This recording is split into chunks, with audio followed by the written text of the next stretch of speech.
Hi knitters, this is Cindy from the Studio Knitting and Needlepoint in Overland Park, Kansas.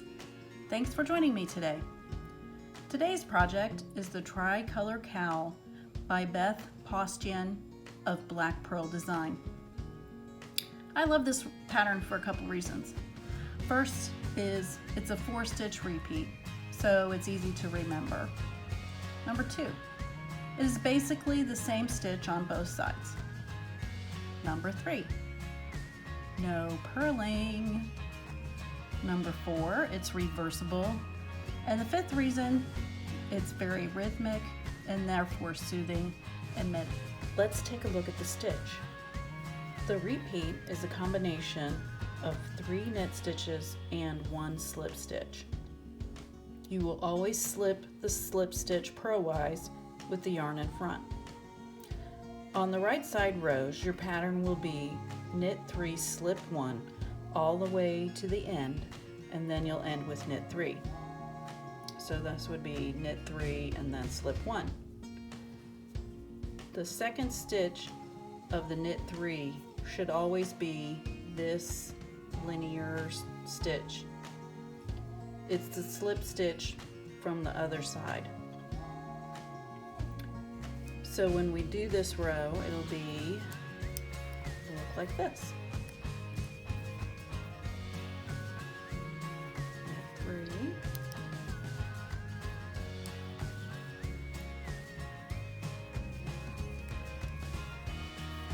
Yarn forward, slip 1 purlwise, yarn to the back, and then we knit 3.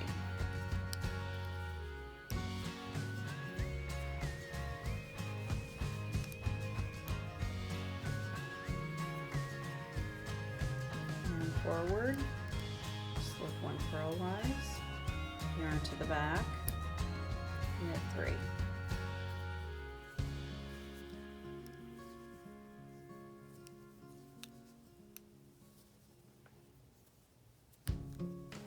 If you're a continental knitter, it will look like this.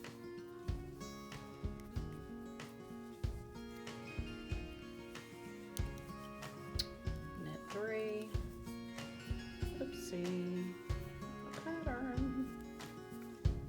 So that would be our 2, 3, yarn forward, slip 1. Okay, so now we'll start knit 3,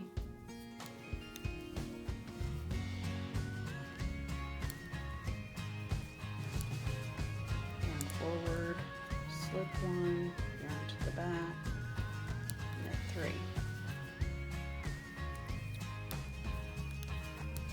Yarn forward, slip 1, yarn to the back, knit 3.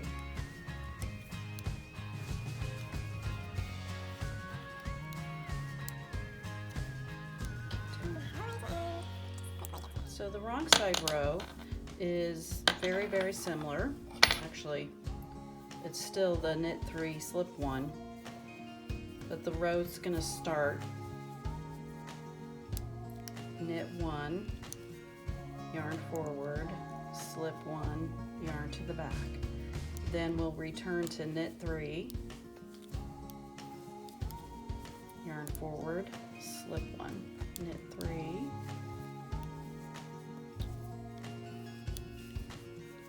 forward, slip 1. So you can see how that could get very rhythmic, and you can really get into that pretty quickly. A couple things that we have happening here is that we're getting a nice garter stitch edge on both edges. And although we're primarily doing garter stitch, the slips that we're doing create this cool, like, vertical linear look to this. So, and it becomes reversible, which is super cool as well. All right, so I want to talk to you a little bit about my swatch here. So I've done this in Cascades Baby Alpaca Chunky, and I started down here on a number 10 needle, and that's what the ball band recommended, as well as the pattern. And I started thinking, it's a little bit tighter than I like. I like scarves and cowls to be have a lot of drape to them. So I went up to a number 11, which is this section here that I'm working on, and I really do like how the drape turned out. I like it a lot better. But what we also have here is an option that this could be sort of like a ribbing or an edge and then going into the main pattern if you wanted to make this a scarf instead of a cowl. So the next thing I wanted to show you was some of the pitfalls that can happen here. So in this pattern, it's real easy to forget to bring the yarn forward for your slips. So on one side, it might look perfectly fine and look, you know, like you're in pattern, but then on this side, you can see these, the slips, the yarn's traveling in front of the stitch instead of behind. And they really, if you discover that on the next row, you can fix it pretty easily by flipping that yarn around to the other side. But if you don't see it till a few rows up, your only option will be to knit back, to undo or unknit back to that spot, or just live with it. So your choice. The other option, issue that people can have is to forget to bring the yarn to the back when they're doing the slips. So they end up with a yarn over. And we all know that yarn overs leave little eyelets. So here we go. This looks pretty good. Yeah, oh boy, what is that? Looks pretty good, looks pretty good. I don't know. Okay, but then we look at the other side and we've got like kind of a mess here. So we can see that we've shifted out of pattern, and then we have this eyelet. This thing's kind of leaning out because now we have an extra stitch, and we're kind of in a bad spot here. So again, this is a rip out to get it back in pattern, or live with it. Those are your choices. And the yarn over kind of is your clue here. It's going to be pretty easy to identify that guy.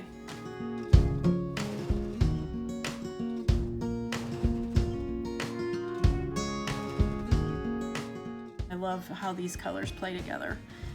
This yarn is a discontinued yarn, so I wanted to show you some things that we have available right now that I think would be fabulous. So like I said, I'm using the baby alpaca chunky from Cascade. These are some of the colors we have in the shop right now.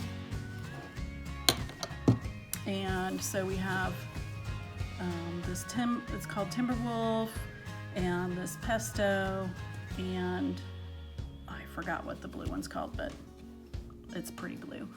And so those three would be really cool together. You could take out the green, put the hot pink in there, and that would be a pretty group. You could take out that blue and put the orange in there. That's really cool. Or we could put the green back in there. So that collection has lots of options. Then we have a couple other yarns that we have, and that's the Ella Ray. So I love when you put pink and orange together, so that's pretty cool there. We've got this light pink or lighter pink, which would be pretty, where we could change the brown for green, or that we could change the green for black. And let's see, we have a lighter brown, so we could do the two browns and the green, or the two browns and an orange. Let's see, I'm sure there's more combinations there, but I wanted to show you this other yarn called Snuggle. So this one's from the Alpaca Yarn Company, and it's a alpaca with acrylic and some wool. So there's some pretty combinations here as well. So we've got, I love the hot pink. I love the hot pink. And of course we've got we can do the pink and orange thing again and put it with the brown or the green. Love that. We can put it with the darker green. Like that. We could keep the orange and the green together and put the brown in there. That's pretty. We could go totally neutral and do black and white and tan. That's pretty classy. So I wanted to just give you an idea of a number of options for you with the different colors. And of course, I'm sure there's a color that'll work for you. All of these are on our website in the online store, and our website's thestudiokc.com, and they'll all be found in the bulky section. So again, the pattern is tri-rib cowl, and it's available for free on Ravelry. You can make it a cowl, and you could make it a scarf. It is made flat and sewed together, so just keep on going and you can make a beautiful scarf as long as you'd like. So hop on over to our online store at thestudiokc.com, pick out your colors, and we'll get them sent out to you in the mail tomorrow. Stay safe, and we'll talk to you soon. Bye-bye.